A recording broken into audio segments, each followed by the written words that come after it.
So today we'll have a look underneath the car and see if there are any leaks or if there's anything underneath the car that needs attention. So looking underneath the car, it seems like there's plenty of oil leakage at multiple sides. For example, over here, it's not moving, it's not dripping, but it seems like it has been doing this for a long time. If we go up and look at the turbo, we'll see that the turbo charge pipes is a bit seeping. It's quite normal in these territories, all of them do that. So as long as it's working fine, it does not need any attention, I guess. I couldn't really track down on where the oil leak was coming. I cleaned it a few times, washed it up, and in the end I still saw some traces of oil, and I think that the fresh oil is somehow coming from the top here. And to be precise, the best I could track it was up till this tensioner pulley. So I'm not really sure what is the source of this leak. One probability is that either sometimes what happens is that the oil leaks from here. The PCV valve sends the oil vapors through the charged air circuit through the turbo. It comes via all the way over here and starts dripping from here occasionally.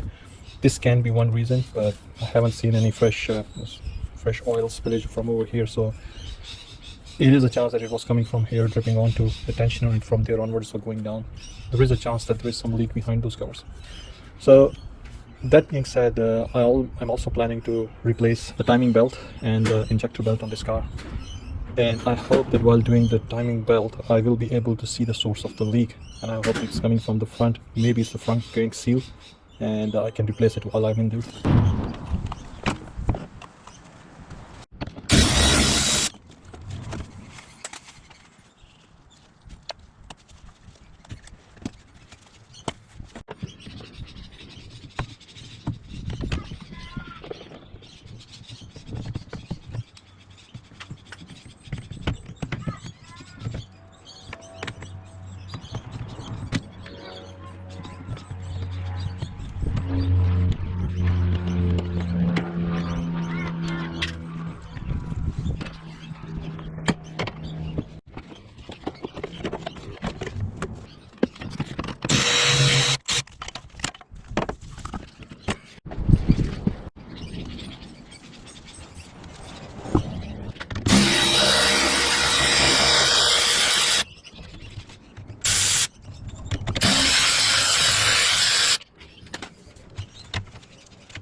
So now we have to time the engine so that we can put our pins in and we can lock both the camshafts. So for locking pin you need something as big as 0.5 mm, sorry, 0.5 centimeter. It shouldn't be more than that. If so you have something that is thicker than that, then it may not go in all the way. And there you go. All right, I retrieved my lost pin. And similarly, you'll know that it's all the way in when it goes roughly around 5 centimeter. So this is how deep it should go in. So the pin is, if you look at this for reference, it's an Allen key small, I think 5 mm or 6 mm. So I'll just start putting it in.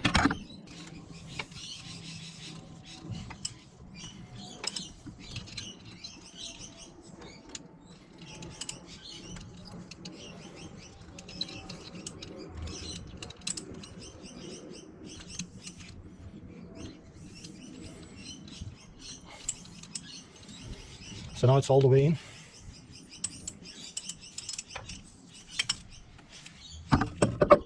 We'll put our second locking pin in.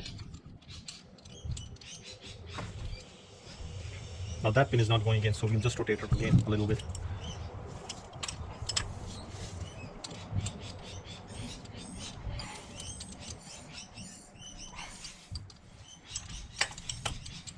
Seems like we missed the spot.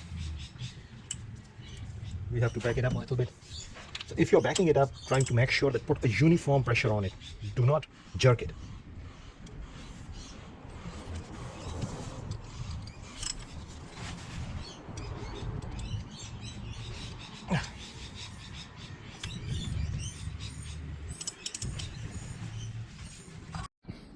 It seems like the left pinhole accepts slightly bigger. It's still 5 mm. It's not more than 5 mm, but it goes up, goes in about 55 mm.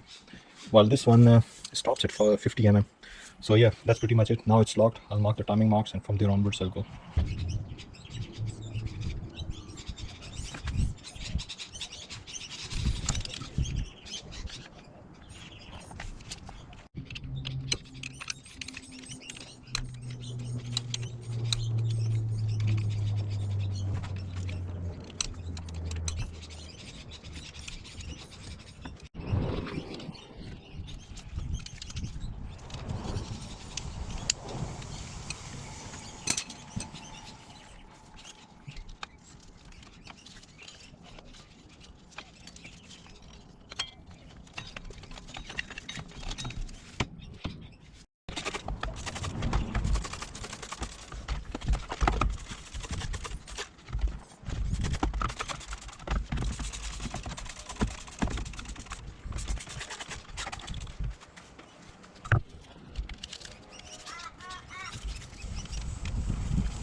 So that's the old belt that came out. On the old belt there is a direction of rotation. It says that it has to be clockwise, so we have to put it in this way, not this way. The new belt that I have, replacement belt, I have looked around everywhere.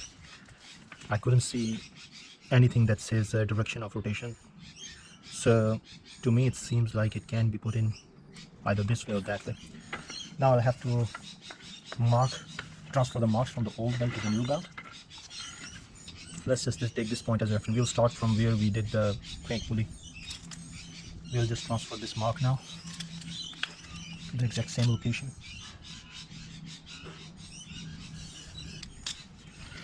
Now we'll move along and make sure that the teeth does not slip.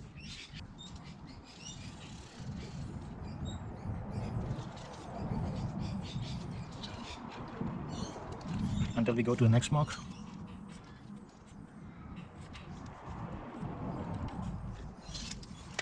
And now we'll transfer the same mark over here.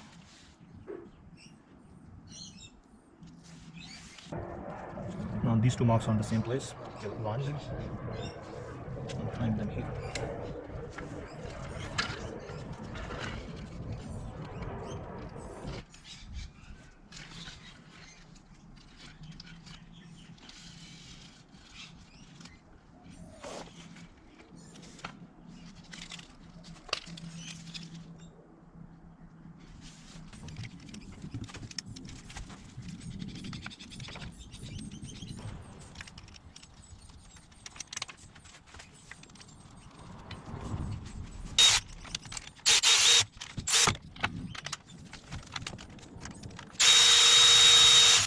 Now putting in the timing bench should be really easy. We just have to follow the marks which we transferred. So this one was on the side, the other ones, two ones on the top. So we'll start with this one and we'll put it where.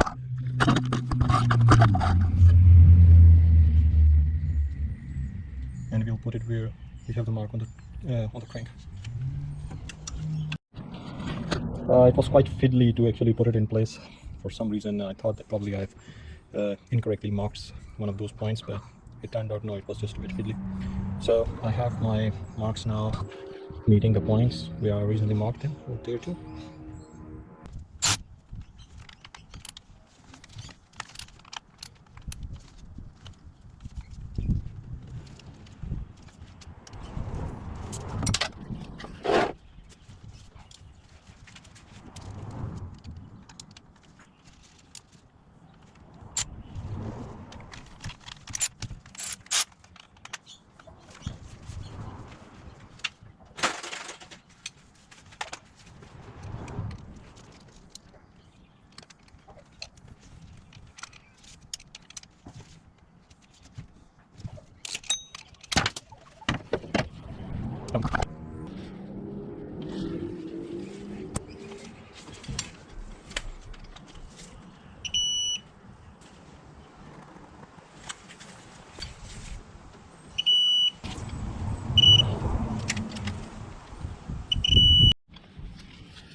Yeah, make sure that you take snap it on the other side.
Now everything is back in its place. So after putting everything back, I'll just went ahead and remove this section because I had to put in the blanking pads for the AGR, as I discussed in previous videos. I've got those parts, so I put them in, and there was a severe amount of gunk in there. I mean, I removed probably a pound of build-up carbon from both these ports and from whatever section that I can reach of the Mintrek manifold. If you guys want to remove it, all you need to do is, once you have ripped this section off, all you need to do is just remove this bolt, either remove this map sensor or just unplug it. Just remove it from here, and just be careful with it. This is that I think it's the temperature sensor for the fuel line.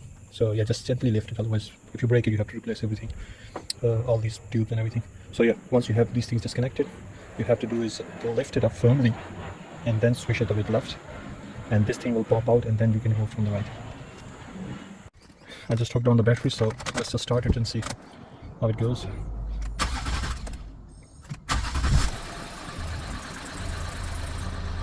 So it seems all good. The engine is running nice.